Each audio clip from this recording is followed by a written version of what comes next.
Olá, sejam muito bem-vindos ao nosso primeiro SeniorCast. Estamos aqui com a doutora Leidiane Mota. Eu sou a Suelen Teixeira. Eu sou o Fabiano Henrique. E para a gente começar, se apresente para a gente, doutora Leidiane, conta para a gente um pouco da sua trajetória, quem é você. Boa tarde, muito obrigada pelo convite. Estou honrada em estrear aqui no podcast. Esse momento é histórico. É um momento assim, né, que sempre a gente fica um pouco ansioso, mas acredito que o principal aí, que é o de mostrar a forma de enxergar o envelhecimento, vai vir com uma grande oportunidade aí para vocês crescerem ainda mais, porque o tema é muito relevante, né? E a gente Parabéns pela iniciativa. Muito obrigada. A gente precisa entender quais são essas perspectivas e os desafios quando a gente fala de longevidade, né? Como é que a gente vai querer chegar no futuro? E você trabalha muito com essa questão do idoso em si, né, Lê? Sim. Eu me formei em 2008 pela Universidade de Uberaba, mas desde o primeiro ano de faculdade eu já sabia que eu queria trabalhar com a população idosa. Eu fui a um congresso de geriatria e gerontologia e já me encantei pela área, já participei da liga e já me inscrevi para a liga, fui praticar ali as ações da liga de geriatria e gerontologia em vários serviços voltados para essa população. Então eu segui durante a minha graduação inteira realmente focada nesse público específico. Meu trabalho de conclusão de curso foi também com população idosa, de instituição de longa permanência. A gente abriu um serviço de terapia ocupacional, um grupo de terapia ocupacional em uma instituição de longa permanência aqui na cidade.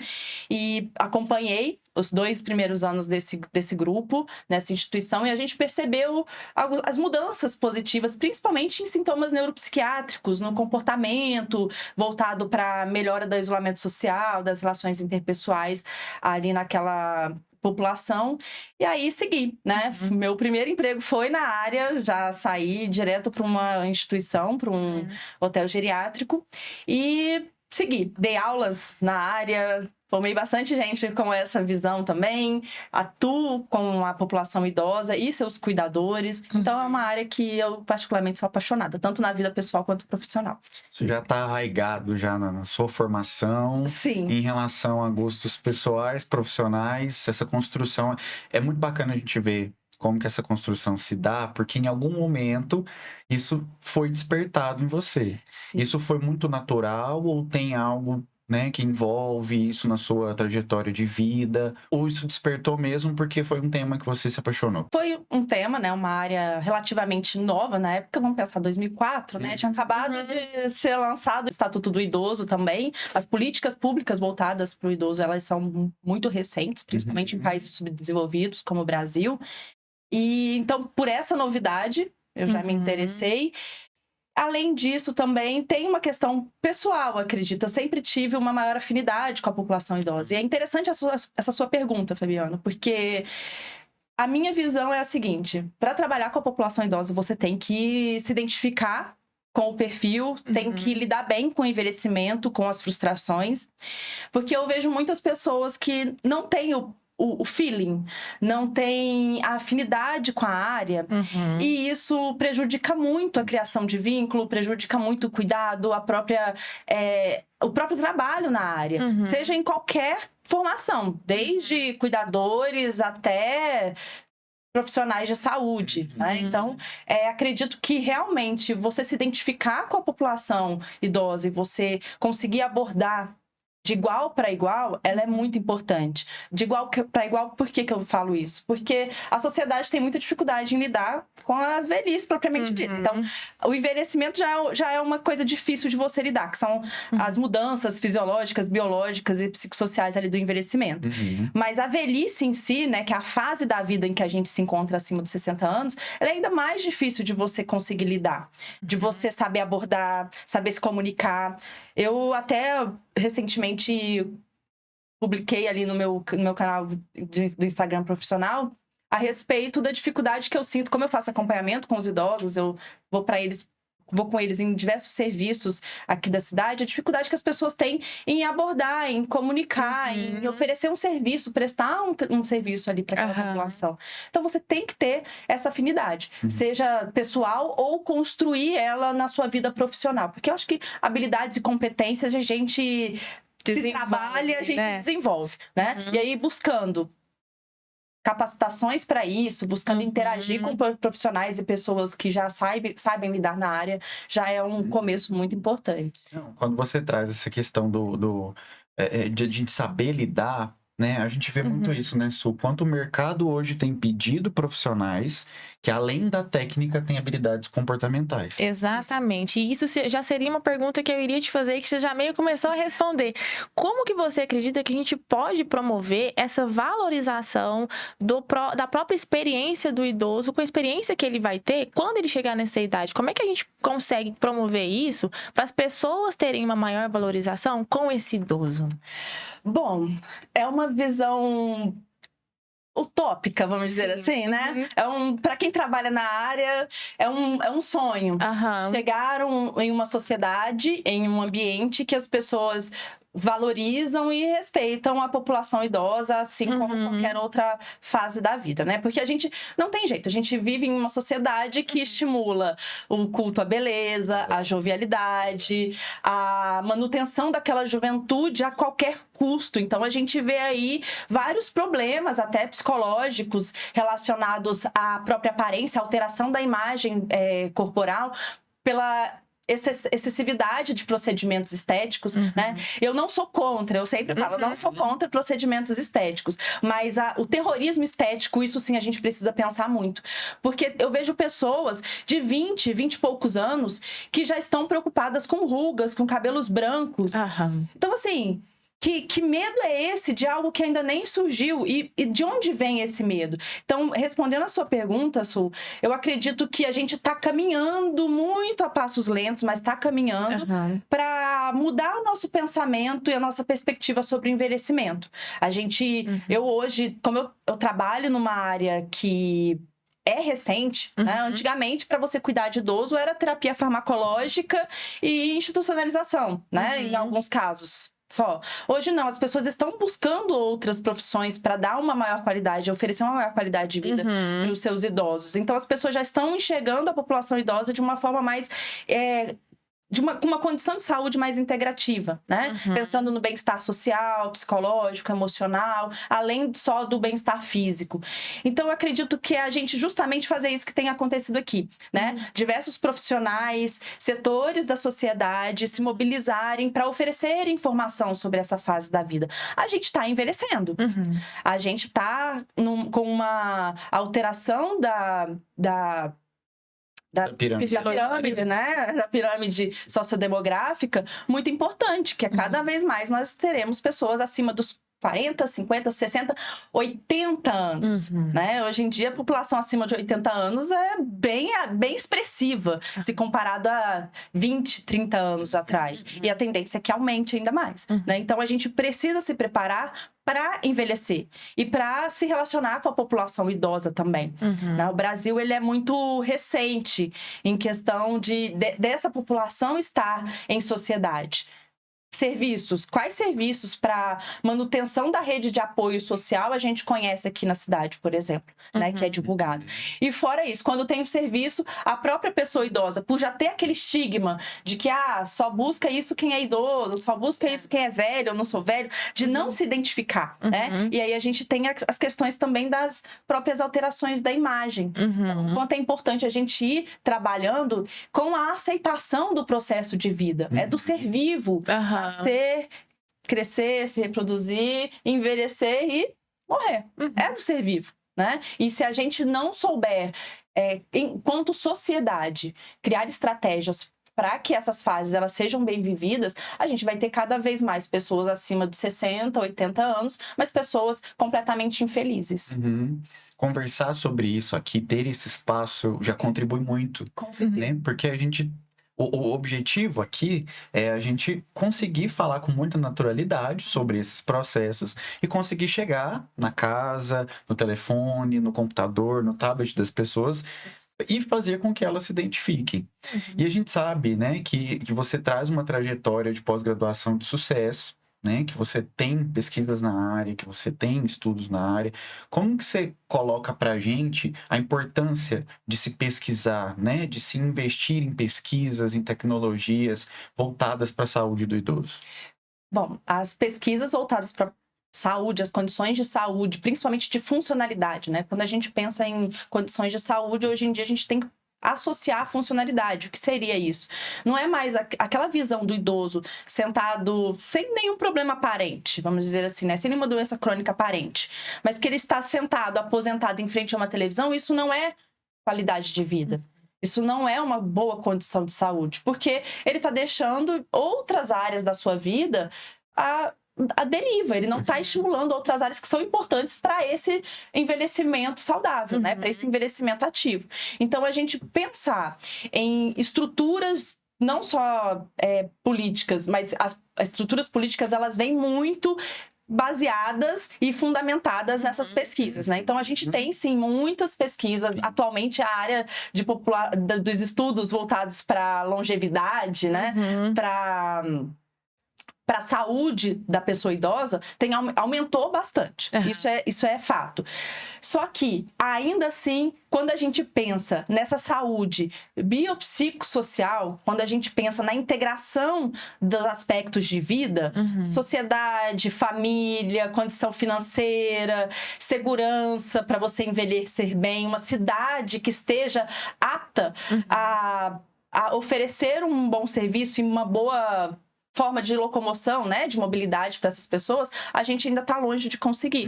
Então, tem um manual da Organização Mundial da Saúde, que é o manual A Cidade Amiga do Idoso.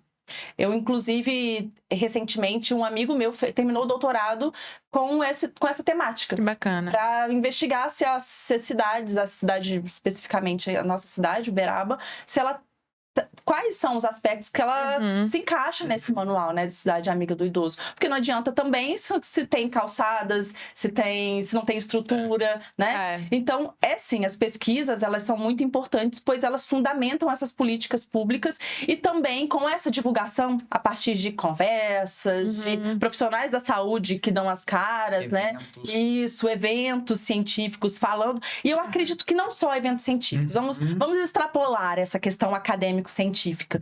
Porque aí eu acho que a gente fecha até essa sua pergunta. Dentro da área acadêmico-científica, os aspectos relacionados à maior expectativa de vida e uma maior expectativa relacionada a envelhecimento com qualidade, com um envelhecimento ativo, com funcionalidade, ele já é bem investigado. Só que a gente precisa traduzir essa linguagem acadêmica científica para a população. E com, vamos dizer assim, com uma linguagem que a maior parte da população acesse. Até complementando, se você me der a oportunidade, a gente muitas vezes, quando pesquisa com. E a gente utiliza dessas pessoas idosas para os nossos trabalhos. A gente precisa parar de pesquisar com e pesquisar para. E devolver o resultado, e entregar de uma forma clara e dizer, olha, dá para melhorar nisso, ou esse é uma dificuldade, essa é uma potencialidade. A gente precisa começar a pensar para e não usar dessa população para poder construir estudos, né? Enfim. Com base em subjetividades, né? Porque o que a gente precisa é de levar justamente isso que você falou, essa conscientização numa linguagem em que a pessoa vai entender, independente dela ser científica ou não. Eu trago o científico para esse informal, porque aí assim a conscientização acontece e as pessoas começam a ter esse olhar mais vinculado a partir de toda essa consciência que vai ser formada, né? Isso, e a gente percebe muito na área acadêmica científica uma limitação nesse sentido, de você trazer aquele resultado na prática para aquela população, né? E como que você vai alcançar essa população, de fato. A minha pesquisa de doutorado, inclusive, que foi agora no meio da pandemia... Uau! Foi uma pesquisa aí. Foi assim, foi bem difícil, mas aconteceu por conta das limitações de estar face a face com a população idosa. Eu fiz com a população idosa ainda oncológica.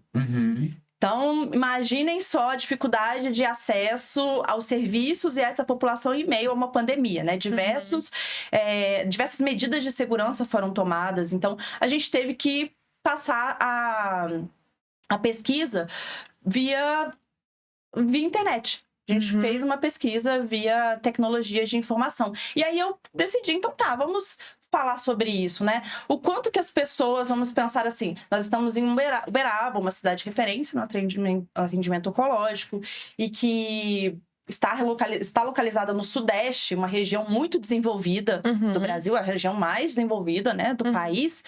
Então, quanto que essas pessoas realmente têm acesso, por exemplo, a essa tecnologia da informação e comunicação para responder pesquisas e para se informar sobre sua condição de saúde? Pasmem. Zero. O retorno é, assim, a usabilidade das tecnologias da informação e comunicação, que é celular, computador, tablet, enfim, para se informarem e buscarem participar de pesquisas, essa usabilidade ela é praticamente nula. Eu tive que ter vários ganchos, fazer vários ganchos dentro do comitê de ética para conseguir dar continuidade à pesquisa, porque eu não conseguia acessar essa população. Né? População que usa o Sistema Único de Saúde, a população acima dos 60 anos, que em sua maioria a gente ainda encontra num país como o Brasil analfabetos e semi-analfabetos. Então, se a pesquisa, vamos pensar assim, a gente teve uma mudança no perfil de fazer pesquisa científica em meio à pandemia, que a pesquisa passou a ser feita mais a partir de tecnologias. Mas se você não consegue alcançar esse público, como é que você vai dar mais ênfase à pesquisa do que à população? Que benefícios que essa população vai ter? Porque você não vai chegar até ela.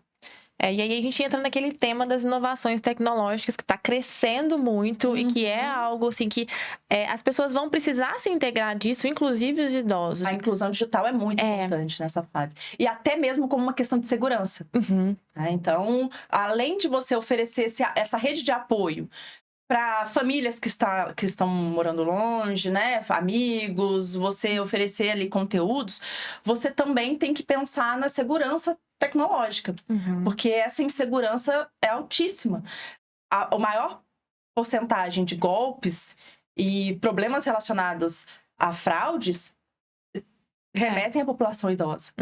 Então, a inclusão digital, ela também requer uma orientação Então, tem vários aspectos, não dá pra gente resumir num só. As tecnologias, elas vêm para ajudar muito. Nas minhas práticas, eu faço a inclusão digital daqueles idosos, daquelas pessoas idosas que têm condição de aprender a usar, manusear as tecnologias de informação e comunicação. Mexer no WhatsApp, Instagram, fazer uma ligação, ouvir música, pesquisar. Imagina para esse idoso ouvir música de 1800 e tralalá, né? Ele lembra, ele nem sabe que é mais. Da música num serviço de streaming aparece para ele. Como assim? Né? Eles ficam chocados. Então, você facilita muito ali a retomada de lembranças, de memórias, né? As reminiscências, como a gente fala. Mas, ao mesmo tempo, e as limitações para manusear. E é uma questão, assim, que eu vejo muito na prática. Muitos dessas interfaces, elas não têm uma boa usabilidade pensando na população idosa. Não são interativas, não são intuitivas. Né? Eu tenho até um aparelho específico que eu considero mais importante para a população idosa. É mais fácil da população idosa mexer. Não vou fazer nenhuma comparando Você desenvolveu. Não, eu não desenvolvi, mas auxiliando idosos que mexem em um determinado telefone móvel e outro. Entendi. Gente, esse daqui é muito mais intuitivo, esse aqui é muito mais específico para a população idosa conseguir mexer. Depois a gente vai conversar sobre isso. E já entrando nesse aspecto aí da tecnologia, como é que você acredita que vai ser esse idoso do futuro? Porque esse idoso ele vai precisar estar em meio a essa tecnologia em algum momento. Como é que você consegue enxergar? Você já fez essa visão de como é que vai ser essa pessoa daqui a uns anos?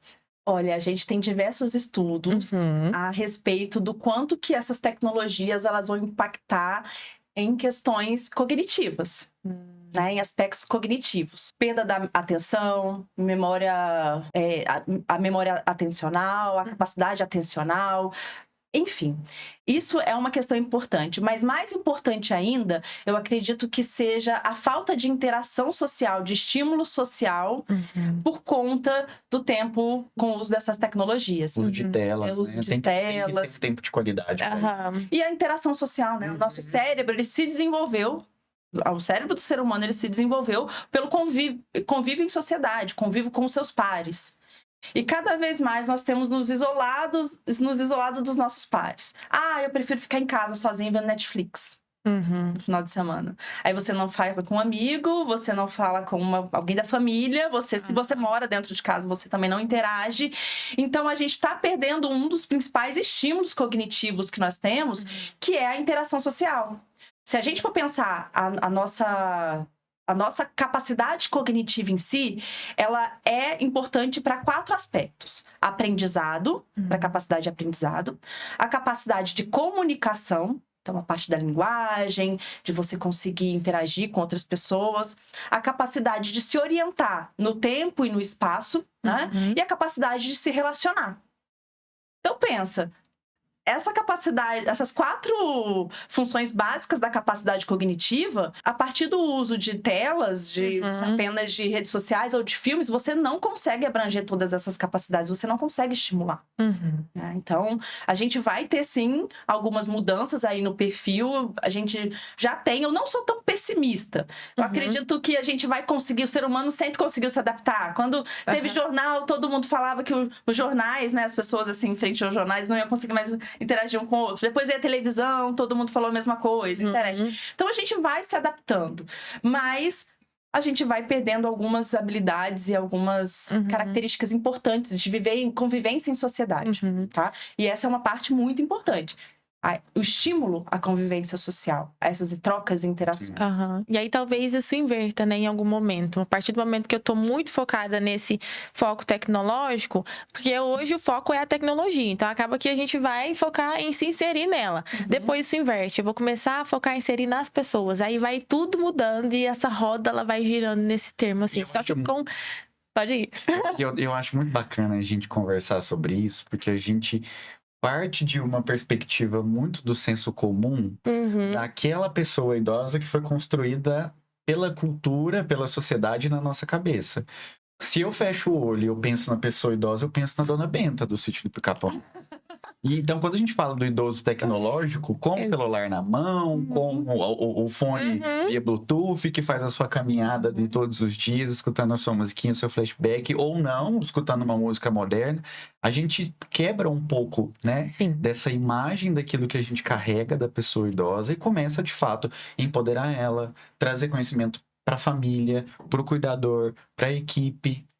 Entendendo também que é um processo muito equânime, não igualitário, né? Sim. É tratar desigualmente os desiguais como um princípio de justiça social, onde cada idoso precisa de um tratamento individualizado. É pensar nas habilidades e competências que cada um tem, justamente. Essa questão de você pensar assim, peraí, se aquele ali, ele precisa de um pouco mais de estímulo, de reforço para alguma capacidade, então aquele ali você vai ter esse olhar subjetivo, esse olhar direcionado. As principais abordagens relacionadas ao envelhecimento, elas trazem isso. Evidência nível A, padrão ouro é abordagem individualizada. Então, se você pensa em oferecer uma rotina de qualidade para aquele idoso, não é um padrão, uma receita pronta do que é uma rotina adequada, não. É para aquela pessoa ali, o que é importante? O que a gente vai conseguir, como que a gente vai conseguir estimular para que ela saia da apatia, do desinteresse, do desânimo, melhore as questões relacionadas à capacidade de interagir, se comunicar, né? Então, eu acho que é muito importante a gente pensar nisso, em individualizar. Cada um vai envelhecer ao seu modo. Isso. Né? A gente tem várias hipóteses aí e algumas recomendações até já bem fundamentadas, como, por exemplo, a prática do exercício físico, do quanto que isso é importante a longo prazo para proteger tanto a nossa saúde física quanto mental, cognitiva, mas cada um do seu modo, né? Tem gente que vai preferir musculação, tem gente que vai preferir o pilates. O importante é se movimentar. E uma outra coisa que eu ia comentar aqui, que esse envelhecimento também, ele é muito importante a gente considerar a capacidade de adaptação, o reajustamento, né? Então, envelhecer bem, enfim, em qualquer sentido, seja do adolescente para o adulto, da criança para o adolescente, do adolescente para o adulto, todo mundo está envelhecendo, né? Então, envelhecer bem significa conseguir se adaptar bem às mudanças de vida que a gente tem. Então, esse ajustamento, ele é muito importante. O que acontece muitas vezes é que a gente se ajusta bem da adolescência para a vida adulta. Então tá, nós temos que trabalhar, nós temos que criar família, aí nós temos que ter ali nossas atividades de lazer, muito bem. Trabalho, trabalho, trabalho, família, família, família. Aí a gente chega numa fase em que a gente tem que se reajustar para uma nova vida, fazer um novo arranjo de vida. E peraí, o que eu vou colocar nessa vida? Como é que eu vou ficar sem trabalho? Trabalhei 30, 40 anos, então o que eu vou fazer agora da minha vida? Peraí, vamos valorizar também outras coisas que são importantes. Vamos valorizar uma atividade de lazer, uma atividade, um hobby, uma interação com amigos que você não tinha antes porque você estava trabalhando demais, né? Então, a gente tem que passar a também rever valores e crenças que a nossa sociedade tem. Só assim a gente consegue se adaptar bem. Eu percebo isso, que a maior parte dos idosos que lidam bem com o envelhecimento, eles têm um ajustamento, tanto social quanto pessoal, muito importante, muito positivo diante dessas mudanças, tá? E aí a gente acaba entrando num outro tópico, que é justamente essa questão do positivismo em relação ao envelhecimento, né? De muitas vezes a gente ver o senso comum como uma regra, né? O que não pode acontecer. E aí a pergunta vem muito nesse sentido. Como que você acha que nós, enquanto profissionais de saúde, a gente pode trazer, romper um pouco desse senso comum em relação ao envelhecimento, principalmente na perspectiva do cuidado? De onde a gente pode partir? Deixa eu ver se eu entendi a sua pergunta. Você está falando em relação a se manter sempre muito feliz, sempre muito Na saudável? perspectiva do cuidado, onde você acha que a gente consegue atuar? De onde você acha que a gente consegue partir para trazer para o idoso, de fato, uma qualidade de vida importante? Em primeiro lugar, eu acredito que, voltando àquela minha primeira conversa desse momento aqui, que é você lidar com o idoso de igual para igual. Né? Um dos maiores problemas que a gente percebe na área é a infantilização do idoso. Isso me mata. Nossa, gente. Diminutivo, você quer me matar, você quer me dar sua Vou mãozinha. falar uma coisa pra vocês, experiência própria até. Conta pra gente, entra aí nessa situação. Se é Tá? constrangedora, não, vai lá. Vamos lá, um ponto assim, tá? Eu fazendo um tratamento numa clínica dermatológica e começa a falar, vamos virar o rostinho. Ai. Vamos não sei o que, tirar uma fotinha. Ai, nhenhenhen. Gente, eu tenho 36 anos e falou comigo assim, eu já fico, nossa. Que é isso? Vai me dando um circo-tico, eu falo, não é possível que a pessoa tá falando, que é isso? Né? E eu sei que eu sou uma pessoa totalmente autônoma, independente, capaz, né? Uma pessoa funcional. E aí, eu fico imaginando quando eu tiver com 70 anos, que eu já começar a perceber algumas mudanças na capacidade de realizar algumas atividades, algumas tarefas do dia a dia. Então, eu já percebo que eu tenho uma certa perda, uma certa dificuldade para lentidão, às vezes para fazer alguma coisa, e que as pessoas vão começar a me olhar como uma pessoa que tem essa dificuldade, com incapacidade. Aí chega um cuidador para mim e fala, vamos ali tomar seu banhozinho, ficar cheirosinha. A minha primeira reação vai ser, tira essa mulher daqui, pelo amor de Deus. Por conta desse perfil que você Por vai conta trazer, disso, né? tipo, não infantilizar a pessoa idosa é o básico para qualquer pessoa em sociedade, para qualquer coisa. E existem estudos que trazem que a infantilização faz com que o idoso crie mais resistência a qualquer tipo de tratamento, de abordagem. Claro, né? Porque Tá? pensa só, uma pessoa que teve toda a experiência de vida dela, toda a capacitação, porque ela passou por todas as fases, tem muito mais experiência do que eu, e aí eu vou lá ditar as regras da vida dela como se ela fosse no diminutivo. Sim. Isso é baixar a autoestima do idoso total, porque ele não se reconhece mais como aquela pessoa que ele sabe que ele é, porque ele continua sendo o mesmo, só com algumas incapacidades e com algumas habilidades a serem desenvolvidas, porque perdeu algumas questões cognitivas. Isso. Só. Você reforça as incapacidades, o que já é uma abordagem completamente ineficiente, né? Você tem que sempre, ao abordar o idoso, você tem que sempre ressaltar as habilidades e competências que ele ainda tem preservado. Ah, mas ele já não lembra nem o nome dele. Mas ele tem habilidades e competências preservadas. É só você investigar que você vai achar, né? E profissionais que observem essa integralidade do idoso servem justamente para isso, né? Um profissional capacitado, aí a gente entra novamente naquele assunto. Um profissional capacitado para lidar com a população idosa e seus cuidadores, ele vai enxergar habilidades e competências, seja em qual contexto de vida for daquele idoso. Ele vai enxergar, né? Então, quando você reforça essas incapacidades, ele já cria essa resistência até com ele mesmo. Mecanismos de defesa que qualquer um de nós temos, né? Em qualquer fase da vida, eles também têm os mecanismos de defesa. E além disso também, a própria noção de que uma criança, ela não tem autonomia e independência muitas vezes. E você, tratando como criança, você vai reforçar essa perda da autonomia e da independência também. Vai perder aquela identidade, a identidade que aquela pessoa criou de, eu cuidava da minha casa, eu cuidava da minha família. Então, manter a identidade que aquela pessoa teve a vida inteira, isso é muito importante. Buscar reforçar essa história de vida, tá? E uma das questões até interessantes para quem vai começar a trabalhar com idoso, eu, por exemplo, é comum a família me ligar e falar: olha, eu quero muito uma atenção especial para minha mãe ou para o meu pai, mas não aceita ninguém. Tem muita resistência. Eu adoro quando a família fala isso pra mim. Porque ele vai lá e te aceita. Fala, deixa comigo. Fala assim, calma aí, deixa comigo. Você me dá pelo menos umas 4, 5 sessões, né?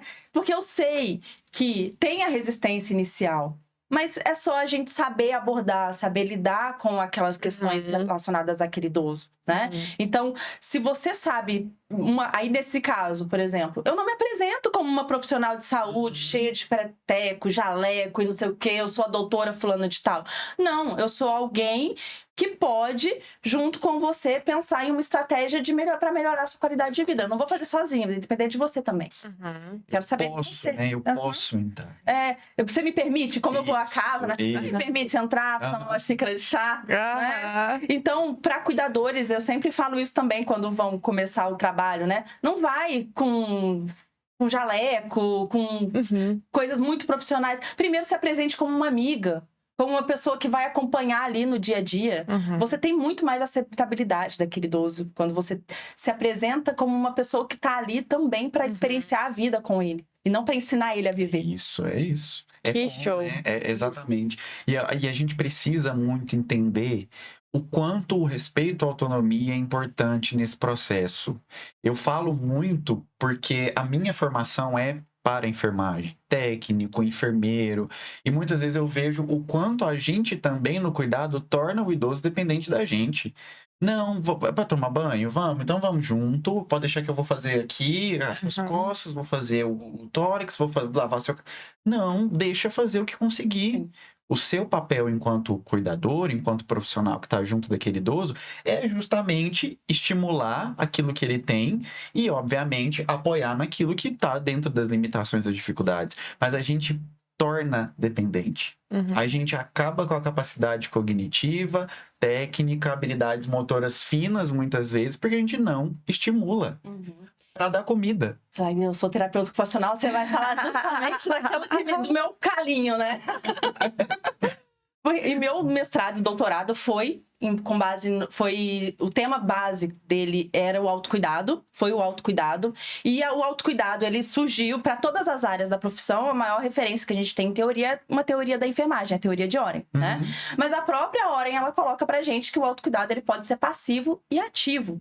E o passivo, ele tem que acontecer somente naquele caso em que a pessoa realmente não é capaz de fazer de forma alguma.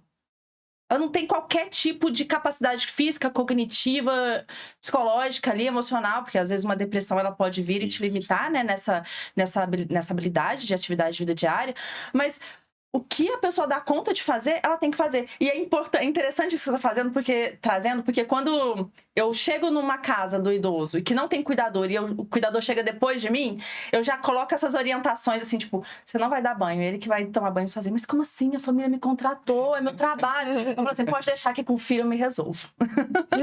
Pode deixar que com a família eu me resolvo. Seu trabalho é esse, você vai orientar naquilo que ele não consegue fazer, você vai estimular. E eu já vi, assim, avanços gigantescos em retorno de autonomia, de funcionalidade, de vontade de viver. Porque se a pessoa não pode escovar os dentes sozinha, se ela não pode comer sozinha, se ela não pode pentear o cabelo, escolher a roupa que ela vai vestir, o que eu tô fazendo vivo mesmo? Exatamente. O outro tá vivendo por mim. Né? E se a gente pensa em expectativa de vida, em tempo de vida, quando há alguma condição crônica de saúde, as primeiras atividades que o ser humano perde são as atividades instrumentais de vida diária. Que é a capacidade de fazer compras, capacidade de ir a um evento social, ir a um clube, sair de casa. Geralmente atividades que envolvam sair de casa, atividades mais complexas, né? Então, alguma condição crônica geralmente limita principalmente nessas atividades, na capacidade dessas atividades. Você tem depois um segundo nível de atividades, né? Que são as atividades que fazem a manutenção da vida daquela pessoa ali no dia a dia, na casa. Então, aí ela começa, às vezes, a ter dificuldade em organizar a casa, em preparar, colocar a comida, né? Em, talvez, colocar a roupa, enfim. Quando você tira aquelas atividades diárias, que são as básicas, né? As atividades de vida mesmo, que é escovar dente, tomar banho, pentear o cabelo, comer sozinho, tomar a medicação ainda é mais complexo, mas pelo menos, ela não dá conta de arrumar a medicação, entrega a medicação, fala aqui sua medicação, pega e toma. Não é pegar o comprimido. O idoso consegue estar ali vendo televisão, aí o cuidador vai lá, coloca o comprimido na boca, só abre a boca. Gente, isso é quase praticamente, vamos falar aqui, um estado vegetativo. Então, estimular a autonomia, ela é a base para uma qualidade de vida pensando na longevidade. Não, e a gente consegue ganhar o idoso dessa forma. Sim. Né? A gente ganha. É coisa simples, a gente ganha o idoso. Quer cortar a carne do tamanho do pedaço que está acostumado a fazer a vida inteira? Quem somos nós, né? No auge da nossa empáfia, com um jalequinho, chega lá e... Não, eu vou fazer para você. Eu tenho conhecimento científico. Você não sabe. Para isso. Não, aí se a pessoa estudou, ela já não vai fazer. Gente. Se a pessoa tem conhecimento científico sobre como estimular a qualidade de vida do idoso e a saúde, ela já não vai fazer dessa forma, né? A pessoa, aí a gente chega no outro ponto. O cuidador que chega fazendo tudo pelo idoso é o cuidador que não está preparado. É o cuidador que não tem essa formação atual de como abordar a pessoa idosa, de como estimular, de como manter a qualidade de vida dela. E isso é muito importante quando a gente entra nesse aspecto, né?